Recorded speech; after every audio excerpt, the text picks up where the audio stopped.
I came to De La Salle in '77, my freshman year, and quite frankly, you got to the school and you kind of heard about what it was about, but the school was kind of lost. It didn't have the direction that it has now. Well, I grew up about 100 yards over my shoulder, so De La Salle to me was, that was the target. But trying to remind these kids of what it was like back in the day and the history and the traditions that were set by previous generations, that's hard to do because the kids really, I don't know that it means that much to them because they're living in the now.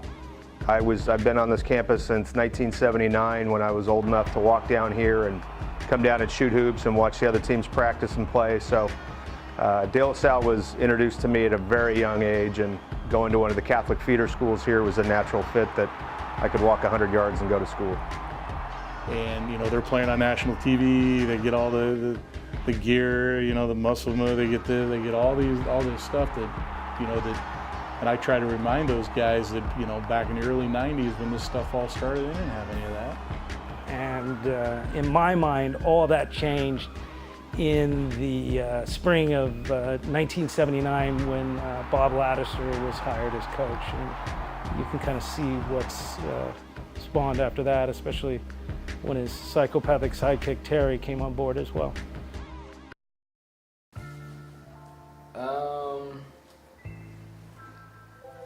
I mean, I think in all respects, I always say legendary. I guess. Intimidating, really. God, in all respects, like to, you know, what we learned in the church and what we know God as. The legend lad and the man lad, those are two different things. He just stands as the watcher. Kind of defeated ourselves for that moment where this team is playing excellent football. Deep thought and all our conversations were always about life, never about the game. I mean, greatness, legend. That's the first thing that comes to my mind. The way he turned around the De La Salle program. First thing I think is stoic. I'd probably say stoic. Really kind of describes Coach Ladd.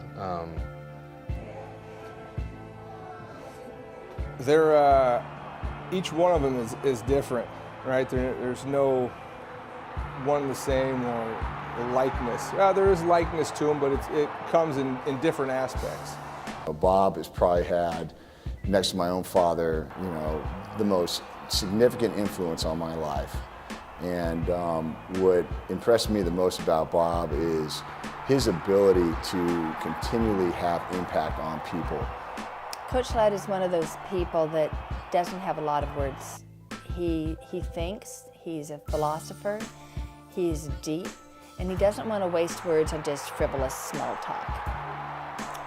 Well, I've said in one of the highlight films that about Coach Ladd, I've indicated in a prior highlight film that he is a primary reason for my continuing with the program.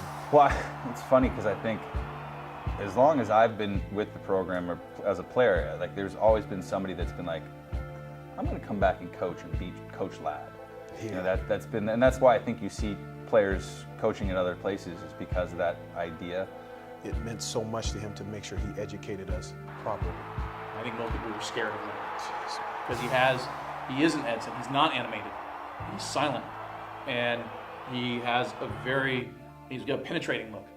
I wouldn't say he's the life of the party that everybody notices, but one-on-one, two-on-one, in groups, he is absolutely has a great sense of humor. Yeah, we're good.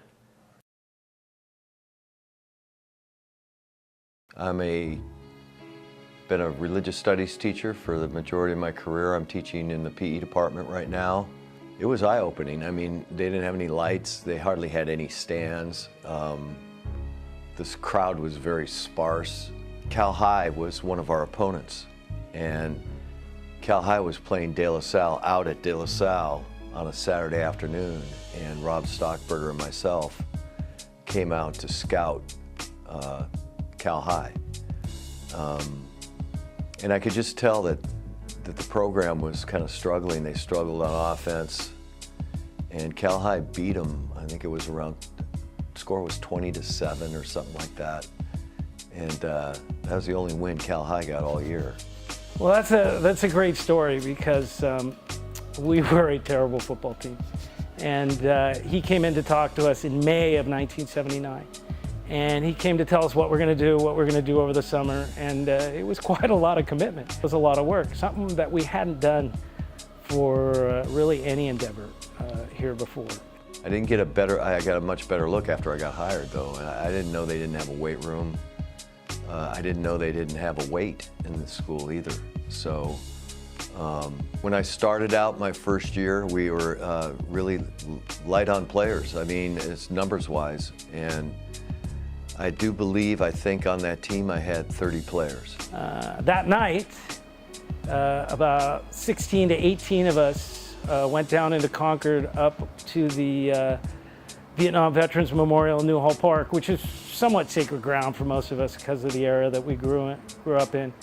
We went up and we had a vote whether we were going to follow him and do what he said or whether we weren't going to play. Crespi was, I think, very pivotal in changing the culture of athletics at this school. I'd credit two kids, actually. It was my first team captain, which was Keith Schuler, and Chris was my second team captain. And I needed those guys to help change the culture of the football team, and in so doing, I think it changed a lot of the culture of athletics in the school. They were on board, and they had their peers' respect too. They were in the school in general. They were highly respected individuals. You could argue that that was a seminal moment in the program, but it was a seminal moment in my life because that's when things really began to change for me, for the football team, for all the athletic teams, and most importantly for the school as a whole. Because I didn't measure our success on our wins or consecutive wins. I measured it on, are we hitting our potential? Are we living up to our potential? And that has to be measured and looked at on a daily basis. And that's all I concentrated on is, what am I going to do today? How did we do today? And how are we going to do tomorrow? And what are we going to do tomorrow? That's all I could handle.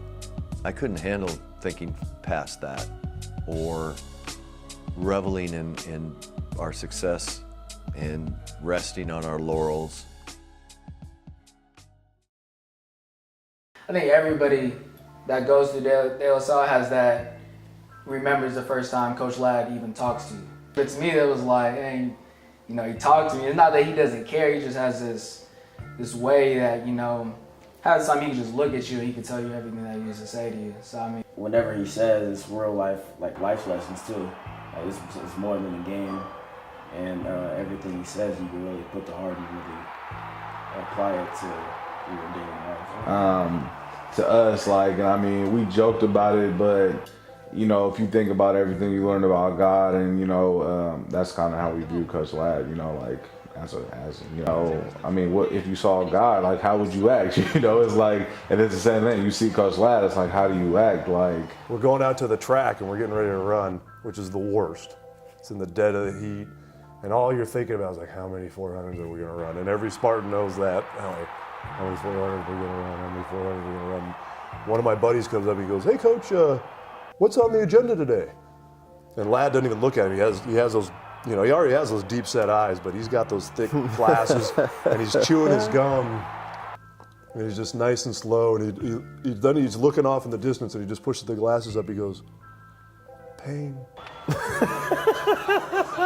And all of us were like, "You had to ask what?" And pain ensued, I can tell you that. He was hard, man. He was demanding. I mean, he was a really hard, tough SOB. He was a hard coach. He was a hard coach. What he wanted, and what he's always wanted, I think, was that feeling of perfect effort. I had always gone out into the world when people asked me, oh, what's Coach Ladd like? And I'd say, you know, he's a better religion teacher than he is a football coach. That was a way that I could put it. I found him to be, you know, your assumption of him is, you know, that's all he knows is football. But really, he's so knowledgeable in life. He's been about, about 8 or 9 or? Yeah, probably around there, 8 or 9. Little chubby dude. so cute. On the field, he knew how to, you know, get the most out of you. He knew what to say to you and how to say it to make you want to play harder or to make you think harder while you're in the process of playing.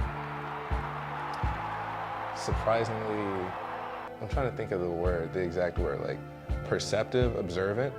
And I say that to say that, you know, when you think of a head coach, you just think of like the CEO that's just running everything. He's like running this big thing. And you don't think that he would notice like certain little things about individual players that may play corner. Again, it was always bigger than sport for him. And the life skills, the life lessons that he taught to athletes and to people, to anybody that was really willing to be around that program or to listen to what he had to say, it just inspired me.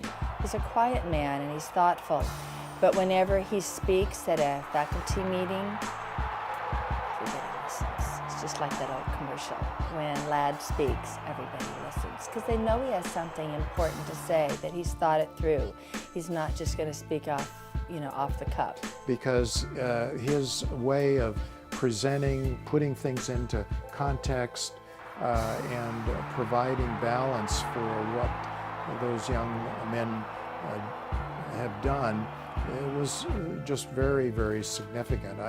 I have often, or I've said a few times, I think, if he ever runs for political office, I'll vote for him. I'll be part of his campaign staff. You know, we knew we were in trouble if Edson was talking and Ladd was yelling. That's when things were bad, because Ladd didn't yell a lot. But I would also say that most of the time when we would actually get any sort of animation of anger, it wasn't about football. It was about how we were acting as humans. Yeah. Well, between Bob Ladouceur and Terry Edson, you cannot get two more polar opposites of personalities, but where they're drawn together is, I think, obviously both in their faith and their dedication to this school.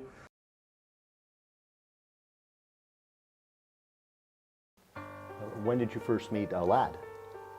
I first met Ladd the summer before I entered De La Salle High School, and Coach Ladd and Peter Kelly, who was a football coach, also became my roommate for a couple of years. Were taking a communications class at St. Mary's for a couple of weeks, and they were staying in the same dorm, and that's where I first met him. Yes, we were playing for the league title at St. Mary's College. It was the last game of the year against St. Patrick's, and we lost the game on a kick return late in the game. And Terry was a student at the time, a graduate student at St. Mary's College, and he was in the stands watching the game. Being a Moreau graduate and, you know, interested in CAL football, he was there and watched the game. And I think it was that summer I was in a workshop out at St. Mary's, and I was over at the Novice Brothers house where Terry was studying to be a brother at that time, and I met him. We started talking, he started immediately talking about football, and he didn't know who I was, or that I was the head football coach at De La Salle, and he started talking about the De La Salle St. Patrick's game from the year before, and he started critiquing the whole thing about how all the mistakes we made and stuff like that, and I said, yeah, I know about all that. I'm the head coach at De La Salle. I didn't really know a lot about the football program, or I didn't really know a lot about Coach Ladouceur. Probably my first impression is what I'd known that did it look like it was going to become what it became? No, but. You know, we just kind of struck up a friendship from there, and especially when he got hired at De La Salle. He got hired here as a religious studies teacher, and I went after him immediately. I said, I need coaches here, and you interested? And he said, absolutely. And he started out with the JVs. I thought when I first got here, there was a lot of potential to the school. I had no idea, I really didn't know anything about its athletic department when I was at Moreau. As the years went on, he did JVs for a couple years, and I had to have him on the varsity. I said, I need you on the varsity because he was that good. And I turned over the defensive backs to him and all the special teams. And he ran in that job for a few years and then took over as a defensive coordinator. And he would make you believe that every team that we were playing, it was their Super Bowl, that they wanted us bad, and that they were better than us. But here he was, he's 24, 25 years old, still worked out quite a bit. He was in really, really good shape. And when he would say that that's not good enough, or you're not working hard enough, or that's not going to cut it, boy, it really cut to the core. And for 2 years I'm playing on varsity, I never was in disbelief of my scout or what he tried to make us think about the other team to get the best out of us. It was really phenomenally done. The 44-game streak, I think, started in, I don't remember, probably 84. Like at fourth game of 84. And then went through 85, 86, and ended at the last game in 87. It was starting in 1985 when that team was started, beating the local teams pretty handily, that you first started hearing how we were recruiting, and that's where all that began. It hasn't ended since. We went from an unknown to somebody who helped put the school on the map. And I think that's where the gratification comes from with our class, knowing that we helped with the foundation. The 82, 84, 85 teams helped with the foundation of the program. I don't know how the kids in the 151 game streak felt when you were in it, but we weren't handling it like it was a streak or this little baby bird that we had to be careful of. We were very intense and very focused on winning the next game, and the streak just happened to come along for the ride.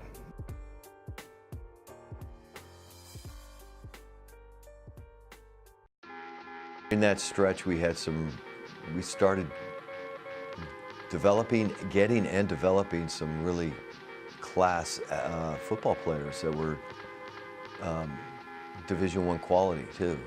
Mike Gibson played varsity football for us on the 85-86 team. Both those teams were undefeated. Well, Mike Gibson was the first great strong safety in De La Salle history. Mike Gibson is, when I think of Mike, I think of the most consummate, complete football player, one of the most complete football players I ever coached. And we've had a lot of great strong safeties along the way, but he was old school tough, as we like to say, great hitter, good athlete, could cover, stop the run. Then he would flip over and play offense at tight end, and incredible blocker, ran fantastic routes, had great hands, made key catches, never stepped off the field. And there was one thing that you always knew going into the game, that Mike Gibson was going to do his job. Let's see who else. Some of the other, Mike Gibson was another one who was pretty special. He's a guy, one of those guys, he played strong safety and tight end for us. He was a couple years after me, but he was an incredible player too. I mean, we've been blessed to have some good players come through. He was the first great strong safety we had at De La Salle High School, and like I said, kind of the prototype, which I kind of compared all strong safeties to from that point on. He was kind of like he's the guy that we hold up as one of those guys that he's kind of like a Mike Gibson player, and I'm telling you, we haven't said that very many times. 85 went undefeated, 86 went undefeated. Chris O'Rourke was Greg Prawn and Mike Gibson and those guys. And then 87, then we were undefeated up until the last game we played Monte Vista in the Coliseum. And I'll be honest with you, I lost my senior year, my last game in the Coliseum. That put that streak to an end. That was the Monte Vista game in '87. But the bottom line was this: we played in that game and played just horribly. You know, we were not good. And Monte Vista was good, and we were not. I remember we had like over 10 penalties for 150 yards in penalties. And it was a great battle. They shut down the veer really well that day. We didn't play all that well. They ended up beating us on a fake punt, which we were in punt safe, so we knew we were playing for a fake, but that didn't stop them from putting the ball underneath the upbacks into his legs and the whole running. Everyone runs one way, he ran the other way. And it was devastating. It was devastating personally. It was devastating, you know, at the time as a 17 or 18-year-old kid, you know, you think you let people down and this and that. We were the #1 and #2 teams in the state of California, and that's about as far as any realistic rankings can go. It was a clean game, but nonetheless, it was a dogfight on the line. I remember that very specifically. We scored like in the last minute of the game. It was 14-13. We ran an option play for the win. It's always been a controversial play because our guy hit the pylon. The judge, I don't know what judge it was. I remember his name. I'm not going to say it in front of everybody, but he was at the 5-yard line. He should have been at the goal line, so he called it from the 5. We fumbled the ball away, you know, and we made a lot of mistakes that championship teams don't make, especially in the penalty area. And you know, I really felt when the game was over and done, I really didn't complain about we won that game or, you know, we got cheated out of that game. I never felt that way, and I never complained about it, ever. I took the opinion like we didn't deserve to win that game. And it was a very surreal experience getting off. You know, I know guys were really mentally messed up, emotionally messed up. And we ended up losing the game 14-13. And that ended that streak, but it just kind of fueled on the team. It was a weird evening. It was a weird evening. And after that, that's where my scrapbook ends. It ends with the Ignacio win, and the next page is blank. So I'm trying to fill in that next page now in my 40s while I'm coaching out here with these guys. That was the last time we lost to Monte Vista as well. In '91, of course, we lost to Pittsburgh in the Coliseum, and that fueled the 151 game win streak. So. What? Can I do one thing? Yes. For the 79 team. Okay, here, go Because ahead. I don't want this about me. Okay, to the members of the Hall of Fame committee, the 1979 team of which we spoke of is an incredible team. I understand and admire everything that's happened at this school in the last 20 years that people have, and what they've done. And they've carried on a tradition. But the 1979 team is the one that started that tradition, and they had no idea what they were doing. And it's, in a lot of ways, it's just as hard to start a tradition that doesn't exist than to carry one on. Different aspects, different pressure, I completely understand. But this team bought into Ladd, and Ladd bought into them, and it started something great. And it didn't have to happen. But it happened because of the guys on that team, the 29 guys on that team.